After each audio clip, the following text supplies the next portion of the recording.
തമ്പുരാനായി മുഴുവൻ കൊടുക്കുന്നത് വരെ നീ ജീവിതത്തിൽ വലിയ അത്ഭുതങ്ങൾ കാണില്ല. വിധവയുടെ ചില്ലിക്കാശിനെ ശ്ലാഘിച്ച് ഈശോ പറയുകയാണ്, അവൾക്ക് ഇനിയൊന്നും കൊടുക്കാനില്ല, മുഴുവനും അവൾ കൊടുത്തു. അതുകൊണ്ട് മറ്റെല്ലാവരെയും കൂടുതൽ അവൾ നിക്ഷേപിച്ചു.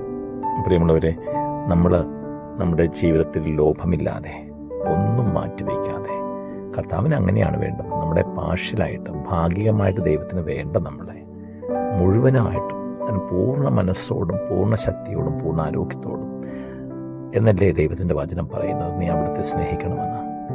പകുതി എന്നല്ല പറയുന്നത്.